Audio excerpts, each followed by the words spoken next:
Aloha, weenies. You can click the links to send me art for the channel or to support the channel or send me a beanie for the homeless. I'll be passing them out this winter, next winter, I suppose. I want to take a quick look at the Expendables because it's closing in 1 hour, so I better make this quick and then put it on there. Chuck Dixon, art by Graham Nolan. All right, so this is. I wonder if it'll hit 200. This is obviously it doesn't need anyone. Doesn't need it. It doesn't need my help, but this is doing just fine. I was gonna make a video about. I was gonna say something about should this project have done better? And it would be talking about the fighting in CG had something to do with it. And I know people say, "What are you out of your mind? This thing is going to hit $200,000, and you're saying it should have done better." Just my 2 cents. I kind of got the feeling this could have done better if it wasn't for the fighting in CG. I know that's going to annoy some people, but I also know there's a lot of people who kind of agree with me. And even though you're not going to comment that you agree with me because you don't want anyone to see the comment, I think there's people out there who do agree with me. And, some people think I'm an idiot, which, I'm an idiot about half the time, so I get that. This thing looks dope. It's it's a well-known name.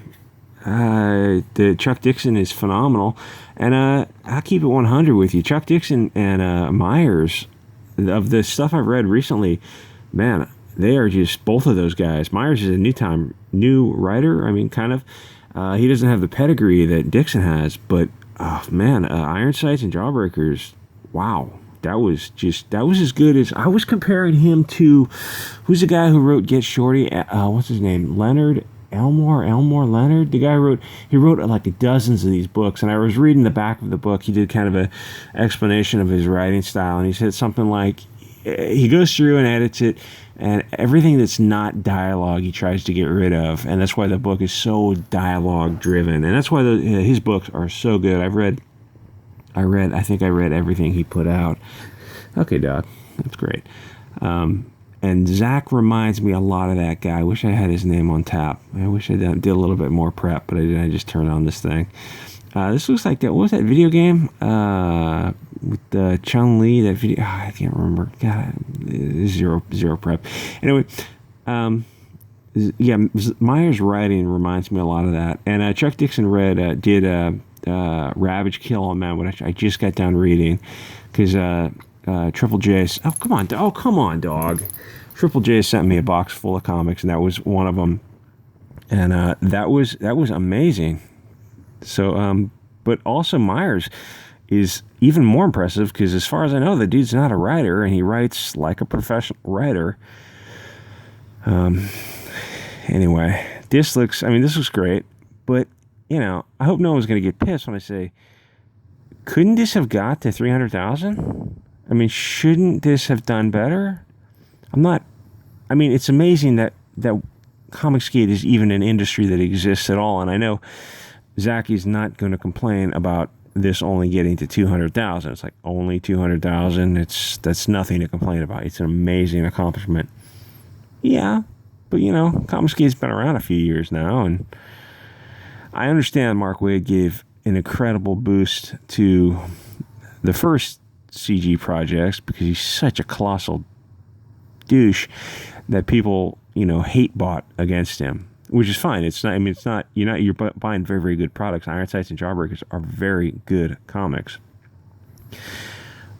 but Comicsgate has grown since then. The audience has grown, and there's a lot more projects out there, so there's only so much money to go around. That's why I keep saying the audience needs to grow. We need to grow the audience, and I kind of think the audience would grow a little bit faster with less fighting. And there's good fighting and bad fighting, and good fighting is like good-natured arguments. Bad fighting is stuff that leaves a bad taste in people's mouth. And some of the fighting, I'm not going to name names, and you know what I'm talking about. I'll get in focus. God, this phone's... Do I need to get a new phone? This is an old S5, and I don't know, it's kind of old. But actually, I got no complaints about this phone. This phone's been great. There's fighting, like, joking, see, I always thought the stuff that Malin was doing, I always thought that was in good-natured fun. Vote Malin, vote often. I always thought that was just fun. It was just getting more people into the chat, getting people enthusiastic. It was just joking around. It's like, you're bringing in a bigger audience to that, what was it, the drawing show that he did? And I don't watch drawing shows, but I remember, like, there was a lot of excitement with Malin coming in there, and, you know, Malin can be a little bit spicy, but the thing is, you're not always going to get an echo chamber. You're not always going to get people in lockstep agreement with you, and I don't know, I'm not an artist. I don't know how artists work. They get, if it's a big deal to be number one, but it's like, okay, say you're number 2 or 3 of a stream where there's, you know, 300 people in the chat, and you're getting super chats, and your channels are getting a certain amount of growth, and your art is selling for a certain price. And then without that excitement, you've got, you know, 75 people in the chat, and the art, and you're number 1, but the art is selling for even less. I mean, you do the math. Tell me, did Malin hurt or help you? See, I always thought he was just good-natured. He was joking around. Vote Malin, vote often. That's just funny. It doesn't... See, I'm not an artist. Does it matter who gets first place? Isn't it... I mean, you're trying to sell your art, grow your channel, sell your comic books, get your name out there, and just get along with people and have a good time. See, I didn't think it mattered. Malin's an excellent artist. If he gets first place, did he deserve first place every time? I don't know. I don't give a shit about art. I mean, it's all good to me. Probably not. I probably didn't deserve first place every time, but so what? So it doesn't matter. I think you're missing... I'm assuming people are missing the big picture here, but, you know, again, I'm sure... Tell me to gaff myself in the comments. Man of action. Anyway, I'm probably talking out my ass. But the thing is, that's another thing I want to mention is all this stuff that goes on in the public sphere. I mean, you got to draw lines with, you know, you don't talk about anyone's family. You don't mess with people's money, that kind of thing. But there's joking around that seems like on the surface joking around, but it's really trying to help people. Because they say there's no such thing as bad publicity. And it's not exactly true, but friendly arguments that build both people up can actually be really, really beneficial. And so you got to know when people are helping you, and it looks like they're being jerks, but they're actually getting your name out there, getting your stuff out there, and they're helping you. They sound like a-holes, but are they bringing in money or not? Are they bringing in positive attention to you or negative attention? That's what I'm saying. There's good fighting and bad fighting. And a lot of the fighting that's been going on with CG has been bad fighting. It's been fighting that people look and just realize.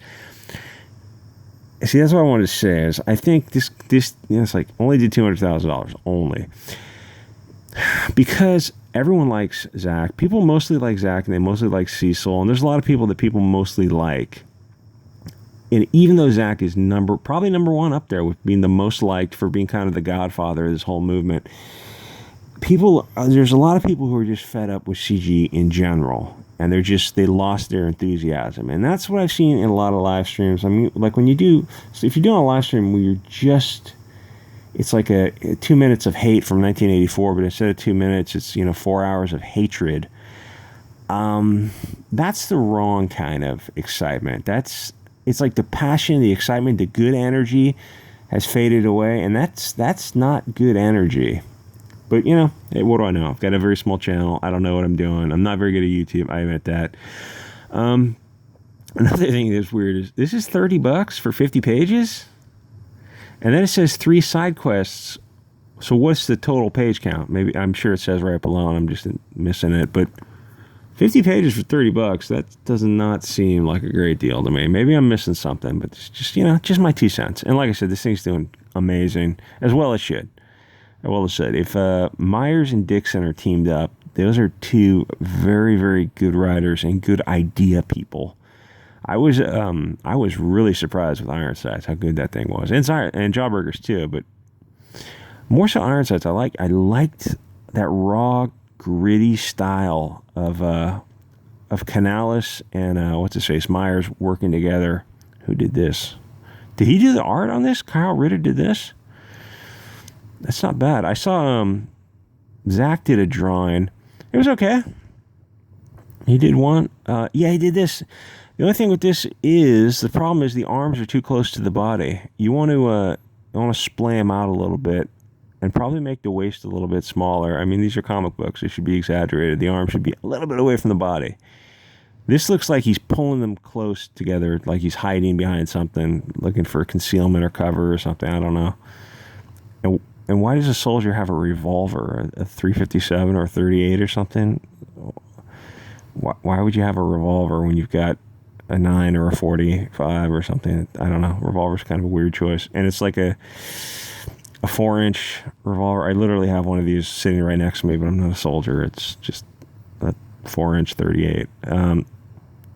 Anyway, Meyer is an excellent writer, a great idea guy, but he's not much of an artist. I mean, this is good, but I saw, actually, I saw the 2 pages in his community post, and he showed 2 images, and the one on the left was better because the arms were a little bit more aggressive stance. This is kind of weird. I'm surprised he picked this. Anyway, some dude on the 50. This, I think, is probably your cover. This kind of cool confidence. I'm going to hell. Bring it on. Anyway, this is a good shot too. Looks familiar. Anyway, just my 2 cents. Blade Devil Ghosts of the Past. 56,000. This guy, I think this guy's comicsgate. Let me take a quick look at him. Okay, I looked at this the other night. I got to look at these more often. Blade Devil Ghosts of the Past. Someone was talking to me about this, or someone was talking about it, and I overheard it. It's done phenomenally well. 56K. I don't know if this got a whole lot of attention, but it looked good to me. I took a look at it. Is it a manga? Is it a manga? I don't think so. There was another one I looked at. It was like the first book starting tier was, I think, like $45. I looked at it and went, why is it so expensive? And then it had a really high page count because it was, I guess, this the manga style to have a high page count. I did, this is not a huge page count. I did want to look at this guy, this Canadian Shield. You know, I was going to save this for its own, maybe I will save it for its own video. I wanted to talk about the importance of editing for grammar, and not only for grammar, but for syntax, the importance of having a punchy, you want it as short as possible, as punchy as possible. You just want to write enough to get somebody to buy it and no more. Even if you think you have more to say, once you hit that point of they're going to buy it, then you don't need to write it anymore. And you got to have, the grammar's got to be perfect. You cannot be missing periods or have a space before the period that's not supposed to go there, or a space for the comma. You got to have somebody read it over for you. There are people in comicsgate who will do it for free. The first step is to correct the concept of it. Make sure you're getting the ideas across to get somebody to give you your money. Then after that, the grammar's got to be perfect. And then after that, go through and say, like, can I cut out anything that is just not, it's just getting between me and the money. Okay, now, this is the first image you see. Okay, this tells you, okay, it's going to be a beginning artist, very, very basic. But then the second issue is a better image. Why isn't this your leading image? You know, I'll probably do its own video on this. I don't want to, like, I want to help. What I see is an area I think I can help with, but I don't know, you know, people sometimes take it the wrong way, because admittedly I can be kind of abrasive, but I'm trying to help, and I'm, you know, anyway, like, this seems like a great image. Why aren't you leading with this image? Why are you leading with that image? That doesn't make any sense to me. Maybe this guy can explain it. Anyway, you can check out the Expendables, Blade Devil on Indiegogo, the Canadian Shield on Indiegogo.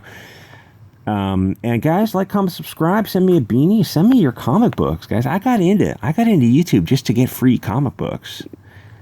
I'll be honest, that's like one of the reasons. Well, I was recovering from an injury, but, you know, hey. Someone's going to send me, I believe, Soul Finder, possibly in a few days, so I'm going to check that out. I'm so excited to read that. Guys, I'll see y'all next episode.